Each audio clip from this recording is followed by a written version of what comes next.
good friends? I'm J Maxwell. Welcome back to my channel. This is J Max Reacts. Today I'm watching a video about HipHopMadness that says the evil business of extortion in hip hop. Let's see what happens. What's happening? Okay. Oh yeah. Ain't nobody signed up a business slip for me. Oh yeah. I ain't know that. I'm with all the little youngers out there. That's cool. But they're cool. Hey, well they're cool. They ain't got to with me, but I ain't signing no permission slip nowhere. Damn. That ain't what I do. Where there's money to be made, the underworld normally isn't far behind.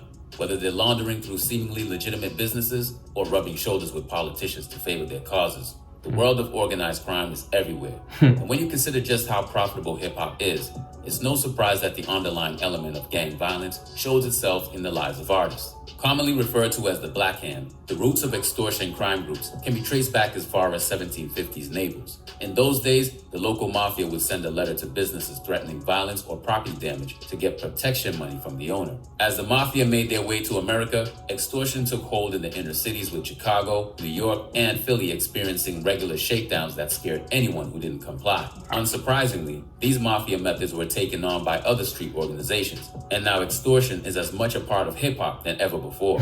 At this point, any street rapper will know that checking in is part of the job. This is essentially a sign of respect that makes sure an artist can move through the city without fears of being punked or murdered. At its core, this practice is mutually beneficial, with the rapper getting a free hood pass, all while investing money into the city by paying a fee to them through security or allowing an up-and-coming artist to open for them at their show. Though it might seem unjust, it's better than the alternative. So now that we're caught up to speed, let's take a look at some of the most infamous incidents where rappers were extorted.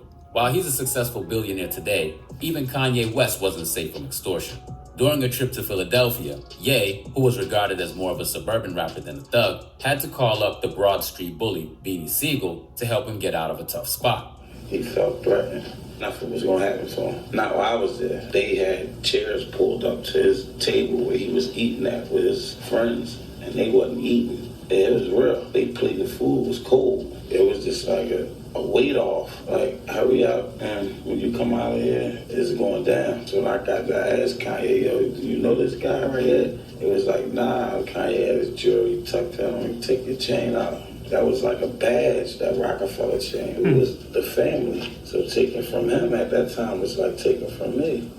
And where Beanie was able to help Ye navigate out of trouble without any harm, other artists haven't always escaped their reputation or possessions intact. Out of all the places where checking in is practiced, nowhere moves with more organization than Detroit. Headed up by Trick Trick, the Motor City is operated as a no-fly zone, and as he explained to Nori on Drink Champs, it's used to make sure the city and its people get their due respect. Damn, what is the no-fly zone? It was for record labels. Okay. When record labels used to have like street teams, and that was back in the A&R days. They would have a promo team, take the artists to different locations, and it was like they were just coming to Detroit and wasn't picking up nothing. They would charge the local artists to perform. When it kept happening with the little homies, and they was just doing it because they got money, like, you know, that, man, stop everything, and the only entertainment around this gonna be what's here, and if anybody violate it, we deal with that. But Out of everyone who faced the impact of this, no one had their ticket denied as publicly as Rick Ross. Set to headline a Summer Jam event in the city, Rosé's bag was stopped by the local guardians who enforced the no-fly zone. Did you know that on average, there are around 5 million car accidents every year in the US, and a lot of those accidents happen during the holiday season? Even worse, a lot of victims don't feel comfortable suing for damages because they're under the mistaken impression that they'd be suing the other driver, a regular human just like them. Injuries sustained in a car accident are just one of the things Morgan & Morgan can help you with. They're the largest injury law firm in America, and they're fully equipped to handle injuries of... We have Rick Ross right outside here tonight. When he was pulling up to come into Shane Park, he was met by 100 individuals outside. We have tried to pull every resource together and ask him to come back. He is in fear of his life, and he may never come back to Detroit.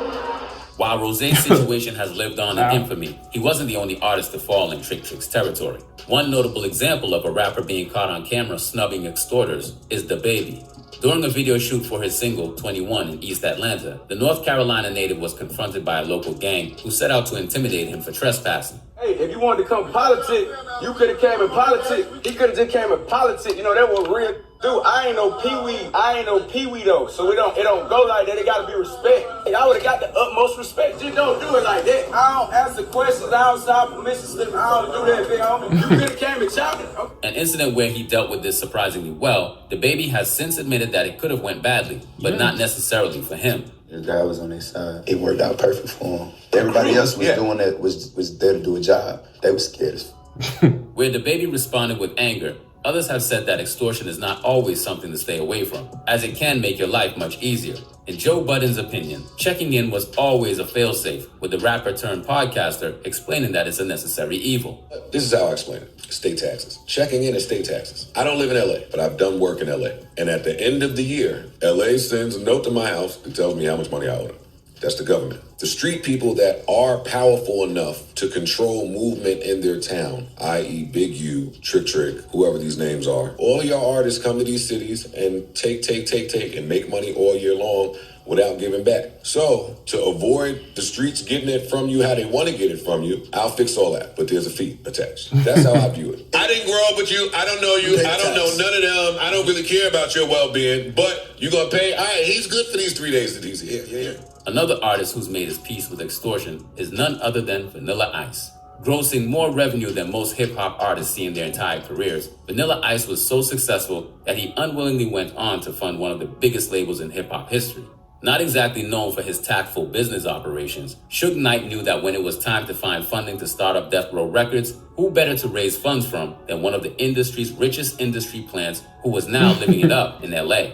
And although the claims that he was dangled over a balcony by Suge and Death Row goons has been blown out of proportion, Vanilla Ice viewed the shakedown in a more positive way. You know, he took that money, and I look at it in a positive way. With me, people think I'm bitter about it. To me, I look at it in a positive way, saying, you know what? That money went on to start Death Row Records. That money funded some of the greatest hip-hop music of our time. The Chronic. That's a good outlook on it. By Vanilla Ice. Nobody ever thought about that. How about Snoop Dogg? Funded by Vanilla Ice. How about Tupac? Funded by Vanilla Ice. I may not have had a good return on my money on that one, but listen to me. It went on to do something good in the hip-hop community, man. All right. When we're talking about extortion in hip-hop, it's impossible not to mention Houston's Jay Prince, often seen as hip-hop's overarching kingpin who uses intimidation to end potential conflicts before they even get off the ground. The Rap-A-Lot Records CEO is almost universally respected. But with that said, everyone slips up sometimes, and his attempts to move in silence have been violated. Even though he appeared to be charitably returning NBA YoungBoy's possessions to him after a robbery, many people suggested that it was an outright attempt to extort a rapper who refused to pay their respects to him. The little homie YoungBoy place got broke into, I got a call about it. And the little homies that went into this place want to make that right. I got your keys to your Rolls Royce. I got your keys to your McLaren. All that they took. All good. Waiting on you. In classically bold fashion from the Baton Rouge rapper, YoungBoy wouldn't bend to the pressure, responding with a fiery message of his own. I ain't no friends. I ain't no new relationships. If you got something for me, man, they got plenty around me you could call. Don't get on no internet and do nothing publicly, none of that. I'm good on the keys, gangster. When you buy cash, two keys come with the car anyway. I ain't business, man. Damn. When YoungBoy escaped unscathed, the reason that there were likely no consequence for him shooting off at the mouth is that he wasn't indebted to Prince. Right. An extremely imposing figure, Prince's presence has even led to the downfall of one of the most prolific rejections of checking culture that we've seen in hip-hop. During the peak of his powers before being outed as a rat, Tekashi 6ix9ine took great pleasure in dissing checking culture, even going as far as to dub his tour the Test of My Gangster Tour. Yo, I'm gonna say this right now. There's gangsters all over this world. I don't check into nobody. I respect everybody's soil that I walk on, but I do not check in anywhere I go. And it's gonna stay like that. You know what I'm saying? Made even more bold by his connections to the 9 Trey gangster bloods, Tekashi actively welcomed problems as he went to other cities, believing that he was untouchable. Right. You see me, I invite you to test my gangster. Straight up. Nobody want this problem. I'm telling you right now, y'all interview so many rappers. If I say I'm the king of New York for the 500th time, and someone didn't like it, something could have easily happened. You're not the king of New York. I'm the king of New York. Everywhere I go, they shut it down like the president is coming. At the time, Tekashi's willingness to go everywhere he wanted was crucial in building the mythology around him. Not to mention the image that influenced millions of people to follow his Instagram to stay up to date with the tour. But even Tekashi wasn't immune to the powers of Prince and his extended family. During a visit to Texas, 6ix9ine was forced to no-show a performance due to the presence of J. Prince Jr. and his Mob Ties crew. Talk a lot of shit, huh? But want me to show up to their own show. You don't want your back in? What's 6ix9ine then?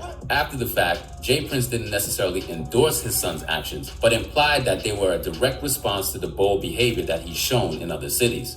It's hard when a man, is campaigning the way this guy campaigned. Eventually he's gonna get elected. You can't have a man beside you with all that campaigning and a bullet might fly from somewhere and hit the wrong person.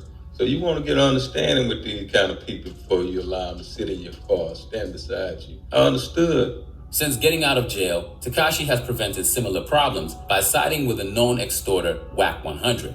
At this point, Wack's gang ties in LA are an open secret, with academics even joking about it in a November 2021 IG post which read, "When you just paid your $15K a month extortion money to Wack 100 to keep the goons off you." Babe, I would've took that $15K and still beat his ass, because he get on my nerves, for real. With the constantly broken borders between the worlds of hip-hop and criminality, extortion isn't likely to go anywhere soon. And whenever street artists move into uncharted territory and expect to make money, you can bet that there'll be some locals looking for a piece of the action. Yeah, this was good. This was good. This was more so education for me, just because it looked very interesting to me. Not something that, y'all have to be serious in the comments about, but like when I look at this, I think to myself, like, this is why it's important to really live what you rap about. Because if you don't, you're gonna always end up ass out or, fucked up somewhere. And some people deserve what they get. Like, I ain't even trying to be funny about it, just being real. Like, you deserve the stuff that you get because you sat there and portrayed this image and made it seem like you were this big bad individual, and then you step into a city and you scared for your life. That ain't what you rapped about. So, we know it's a facade, it's a, smoke and mirror. You gotta rap about the things that are interesting to people. But if that's not what you live in, I wouldn't rap about that kind of shit at all. Like, just, do the pop shit. I don't necessarily agree with the extortion pieces, but I do understand from one side of it. Like, you come into my city, you take, all the money, you're not giving back to it. And then, you might go out there and diss it or say something like some reckless shit. I get it. Don't agree with it, don't always support it, but I get it. I understand it from like a hood principle. But yeah, this was good. This was good. Y'all be careful. All my aspiring rappers out there, y'all be careful. Let me know your thoughts on this below. Comment, like, subscribe. Until next time. Peace.